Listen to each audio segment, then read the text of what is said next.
Designers discuss.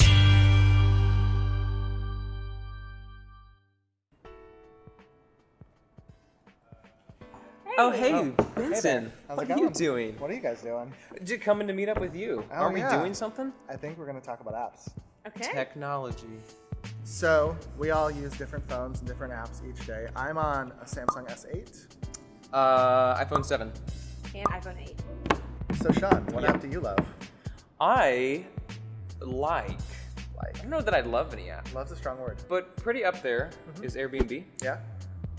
And the reason I say that, I say like the app specifically because the phone app, because the web app is stellar, but the phone app is, it's the only app I've ever had in my hand. I was like, this is equally as good as the web experience, which is, I feel like rare, but maybe should be a more common thing in this day and age. So, I mean, it's like super simple. When you first load up the app, there's just like the search bar at the top there. So it's like really simple about what you can do. But I also think it's really cool that it's supplemented by all the explore content. So like right away, you're like, I don't have a trip planned of where I want to go, like find something new and cool. Yeah. So when you go into a search, you can easily like type in, so you can type in Tahoe. So then you click on homes, because I've never done the experiences one. So I that's haven't also, either. yeah. So I know that's that's a lot more robust than it first launched as. But like, I've only ever searched for homes, but I think it's stellar because like you get this list of homes, but I always use the map view. And this is actually what blew me away when comparing it to the web view. Like normally you like that kind of split screen where you have the map here and then your homes list here. But this is seriously so good on mobile. Like you can scroll around and as you do, it becomes full screen. Yeah. So it drops away that list of homes and it becomes full screen, which is really nice and super fluid. But the coolest thing, once you click into something, you get that list back. As you scroll through the list, like horizontally, it jumps around the map just so fluidly and so beautifully. And I've just never seen any other experience that does a good split view like this on mobile. Yeah. And then the only other thing I would say is like, once you click into something, I think their menus are really clear. Like their filters, so you can like filter things. Just the animations are super fluid. The buttons and the text are super clear. I like that nothing feels like they just like gave it to the OS to figure out. Yeah. Like they custom made every Totally. little piece. And so like you're on iOS, I'm on Android, and I'm looking at your guys' screens, and it's the exact same. Yeah, so all these filters are like completely custom. They're super easy to use, just super fluid. I think those are my main things. The map is the biggest piece. Yeah. And then those menus are really nice, and then the search is super clear. Yeah, so Airbnb, pretty cool. Let's see, you're moving on to something, I don't know, it's like more intimate. It's like just like something you do kind of on the daily, where Airbnb is sort of like this proactive thing you're doing to search. So tell us about Pocket Casts. Yeah, so Pocket Casts? Pocket Casts. That makes sense. It's one of the worst names to say. So one thing I like about this app is when you first load it up, all of your actual active subscriptions are right up front. They don't really surface the discovery side of it very much. They have a whole page where you can go and learn about discovery and like find podcasts that you might like. But when I open this app every day, I'm not worrying about what's the new podcast I want to listen to. I was in the middle of that This American Life, or I was in the middle of that news podcast I really wanted to finish.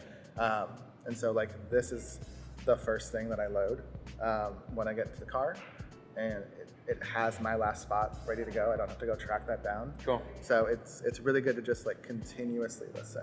I like the continuous like listening concept, because I don't listen to a lot of podcasts because I don't like, my drive to work would be the ideal time to do it, but it's so short. Same. So it literally takes like you're about the same distance. It's like takes 3 different drives in order to listen or finish 30-minute podcast. Yeah. Right. Yeah, and I listen to like some of these podcasts, especially these ones that I'm binging. So that's another thing I like this, is it makes it really easy to binge. A couple other podcast apps I've used recently, it's like 3 clicks to download.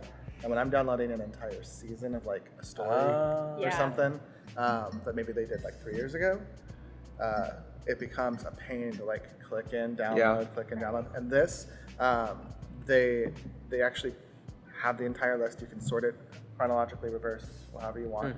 And they just have a download button next to it. So you could just tap as you go. So nice. And I downloaded I downloaded like 5 hours of the podcast in like a minute. Cool. Because you just tap.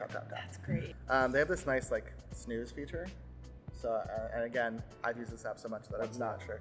Basically, you can just say, I want to play this episode for the next 5 minutes, 30 minutes, hour, or until the end of this episode. Okay. And so I can put it on my, on my nightstand, Oh. let it play, and I know that I won't fall asleep and listen to 5 episodes. I might have to go back 20 minutes in that episode, but at least it finishes and I can fall asleep to it. But they also have this thing that basically deletes silence. So if there's like long periods of silence in there, that's cool. they'll just clip that right out.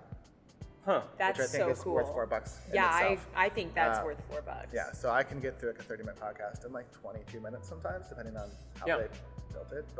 And I think the other thing that I like as a designer in this is that if I go into one of these apps, it actually just inherits the brand color. Oh, cool. Oh, So right. like it feels like that's their That's so pretty. that's their app, as opposed to like, I don't know, Google Podcasts and stuff where I clicked into it. And it's Google's UI, and while I love Google UI, it loses a little bit of that like personal touch. I was gonna say this looks like Google UI. I mean, they're using material They're definitely design, using some material so design. it looks completely googly to me.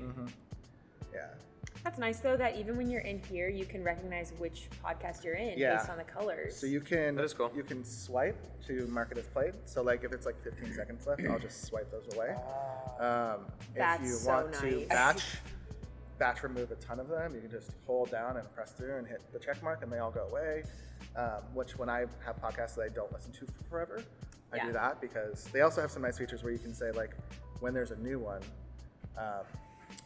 immediately download it and either put it in my up next queue at the beginning or at the end, or whatever. You can choose, and you can also say delete everything but the last 2 episodes, so you can stay up to date on them without getting your, phone full of stuff. They have Can a lot you of those see small your features. queue on this? Yeah, so you click into you're now playing, and then you swipe over, and here's my Okay. queue. So those are the ones I have ready.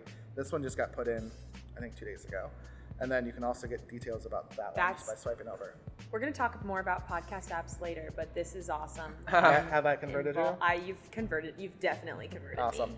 Similar to podcasts, I'm going to be talking about Spotify, which is something that you do every day. At least I podcast every day. It's like podcast, but for music. But for music. Very Everybody's similar. doing it. Yeah, so we have some diversity in Spotify loyalty here, which true. I think is kind of nice. It gives some more perspectives. Yeah. How long have you been on Spotify? I've been on Spotify for like 4 years at least, for a while. It's been a while. The thing that I love about Spotify, well, first of all, Spotify is just an incredible tool. Like you can stream absolutely anything. I love the way that you can organize your music. I haven't found anything like that. And maybe I've been using it for so long that I haven't tried enough other music apps, but I just love the way that it organizes things. And I probably have like 50 playlists. And so it's like the perfect tool for just kind of putting my music together in certain ways. And it's pretty, like it fits the way that I like to listen to music. But the app experience itself is really nice. I love the dark theme, and it's super delicate and just simple but beautiful. Yeah, it's not aggressive. It's definitely not aggressive. Yeah. Yeah, it's like the inverse of the Airbnb, which is all white with dark text. It's just like all black with white text. I mean, it's pretty simple. I like it because it definitely makes the colors pop too. When It they have does. that gradient stuff in there. They have like their album art. Yep. Definitely lets that kind of like come at you. Or when you're like listening to a song, I like how clear the imagery is. It's very simple. I'm like looking over because I've never seen. I don't even know what the app looks like. Oh, you're I mean, gonna that looks love so it. close to the podcasts app. Yeah, well, I mean, it is plain audio. But there Yeah. are some different. I mean, yeah, I like. So, like, if you went to the next song, like, it's gonna change that background. So it's like picking up those colors, kind of like what podcasts. Yeah, it's kind of this weird, like a little bit. What would you call that? Like, there's something going on in the It background. sort of inherits Media. one of the main colors Yeah. of the album art. It's taking like that average. Have you guys seen this where it plays like video behind Yeah, I've it? seen that too. I think that's really cool, and that's something that people are starting to do more and more. But like, what's the point of that when you just are listening to it? It's just this cool experience. It's a nice I have flourish. it up in the car, It's a nice and flourish. it's just a nice little thing in the background. Yes, yeah, totally. I think Spotify goes above and beyond to make it like this experience. So I'm just really a fan of the visual of Spotify. Yeah. I think that the I mean, Discover Weekly is like my favorite part of the week. I was just telling you about that, the weekly playlist. Oh yeah. Yeah. Do you get that as a non-premium user? I don't know. Every New Year's Day, they give you a playlist of all of your top songs from the 2017. last Oh year. wow, that's cool. So you have like top songs 2017. It's so fun. You have like 40 songs that you're like, I religiously listen to this every day. Wow, yeah. So yes, that's Spotify.